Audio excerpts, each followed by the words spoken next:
You're watching Inside the Americas. Coming up, the U.S. pledges another $2 billion to help fight migration. That promise coming at this week's Summit of the Americas that was boycotted by Mexico after Cuba, Nicaragua, and Venezuela were blocked from attending, the U.S. saying it does not welcome dictators. The summit, coming as what activists say could be the biggest migrant caravan of the year, is already underway. More than 4,000 people on the move from southern Mexico, hoping to find a better life in the U.S. And the head of the Proud Boys, charged with seditious conspiracy in the January 6th attack on the Capitol. The first allegations by prosecutors that the far-right group tried to oppose by force the presidential transfer of power. I'm Jeannie Godula. This week, the U.S. pledged close to $2 billion in private sector funds, adding to another $1 billion already promised in December. U.S. VP Kamala Harris made the announcement on day one of the Summit of the Americas this week in Los Angeles. The move is meant to try and help control migration from Central America, one of the major themes of the talks. But there were some key players missing from the summit, as Sophie Lamut explains. Migration, the issue at the top of the list at the Summit of the Americas held in Los Angeles this week. After recording the highest number of migrants at the US border in 2 decades last year, the US seeks to address the root causes of migration. A $3.2 billion investment in a bid to create jobs and boost financial services in Latin America. When we provide economic opportunity for people in Central America, we address an important driver of migration. Economic aid that will focus mostly on the Northern Triangle, Guatemala, Honduras, and El Salvador. They are ironically missing from the summit. They declined their invitation after the US excluded Cuba, Nicaragua, and Venezuela on grounds they did not reflect democratic ideals. The Mexican president also decided to boycott the summit this year. We argue that no country should be excluded.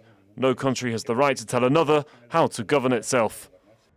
The absence of 6 heads of state, 6 major actors in the migration crisis, nonetheless cast doubt over the summit's ability to deliver on the pressing issue of migration. The Summit of the Americas comes as thousands of migrants fleeing hardship have set off from southern Mexico, hoping to reach the U.S. border. More than 4,000 people are thought to have joined that caravan, which activists say could be the biggest this year. Jenny Shin explains. They say they've no time to lose. After waiting months for the Mexican government to process their paperwork, these migrants have taken matters into their own hands, setting off on a long journey north to the U.S. border. More than 4,000 people, mainly from Central America and Venezuela, are in the caravan that activists say is the biggest they've seen this year. We, the migrants, don't do this because we want to. We do it out of necessity. Venezuela and all the other countries are in the same boat. Applying for asylum in Mexico is one of the only ways for them to legally stay in the country and make their way to the U.S. But they accuse Mexican authorities of dragging their feet on visa requests, leaving them stranded in Tapachula near the Guatemalan border. Not all of us have the resources to last while we are waiting for an appointment or for a visa, when it takes such a long time. This is a humanitarian issue. We need those visas. The decision to leave was timed to coincide with the Summit of the Americas, which is focusing on migration. Activists say they hope it'll draw attention to their plight. But it's far from sure they'll reach their ultimate goal. Mexican security forces have aggressively broken up caravans in the past to stop them building momentum and reaching the U.S. border. Our picture of the week is this one. This is British freelance journalist Dom Phillips and Brazilian indigenous expert Bruno Pereira. The 2 men went missing Sunday in the Amazon rainforest. Phillips writes for The Guardian and The Washington Post, and Pereira is a former senior official with a federal indigenous agency. Critics, though, say the police are not doing enough to find the 2 men. Among the rivers and forests, Brazil's Javari Valley has become a giant search area as authorities scour the region hoping to find British journalist Dom Phillips and indigenous specialist Bruno Pereira. The two men had ventured out close to the Peruvian border to interview local leaders and were supposed to return to Atalaya do Norte on Sunday. Locals sounded the alarm when they failed to turn up and criticised the time it took for the government to react. The army, the navy and the police have joined in the search, but the men's families have urged authorities to intensify the operations. I'm appealing to the federal government.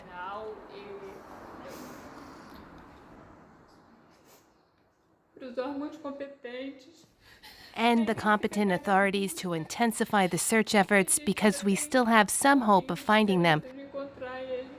President Bolsonaro has faced harsh questioning by Dom Phillips in the past over his environmental policies.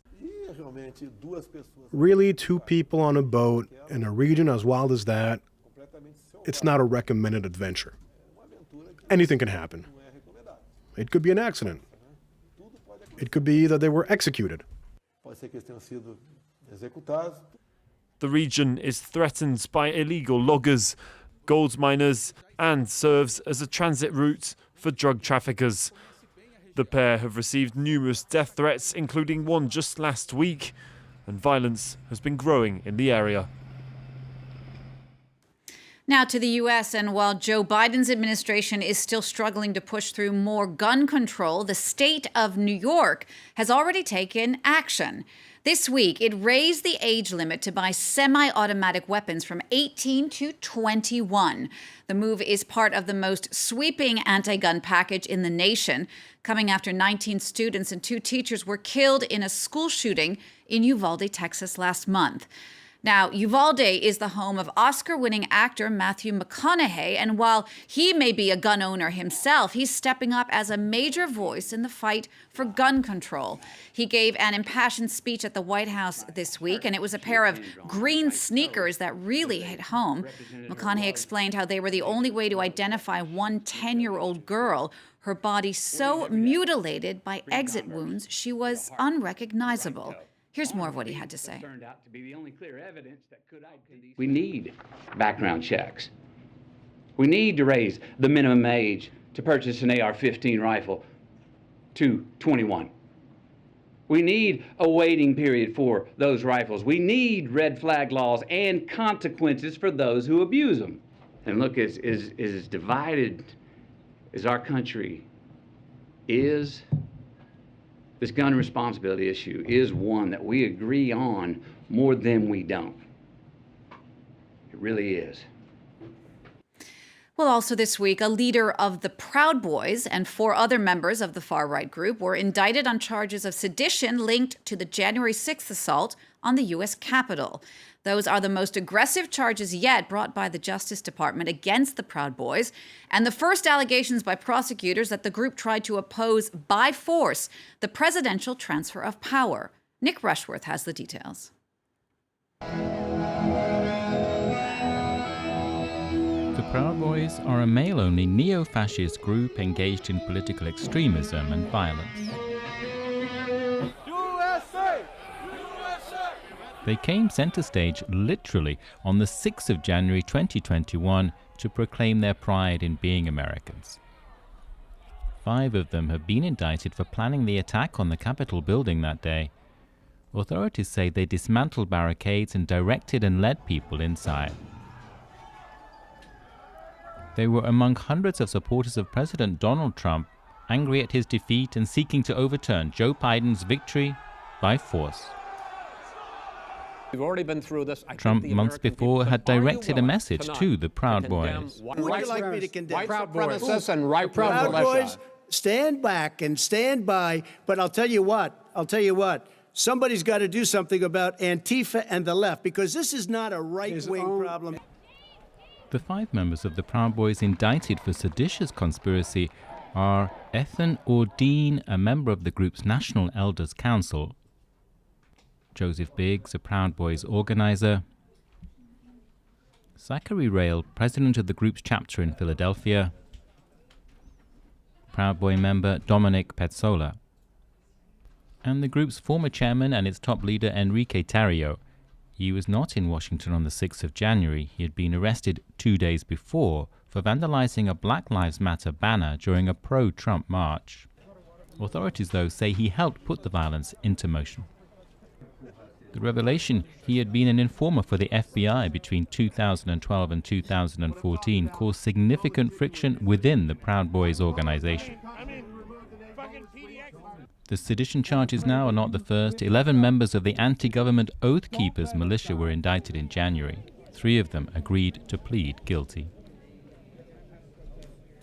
Well, that wraps it up for this Inside the Americas. Thanks for watching. We'll see you again next time for all the news from north to south. France 24 and RFI, in partnership with France 2, France 3 and France Inter, with Ipsos Soprasteria. Special events.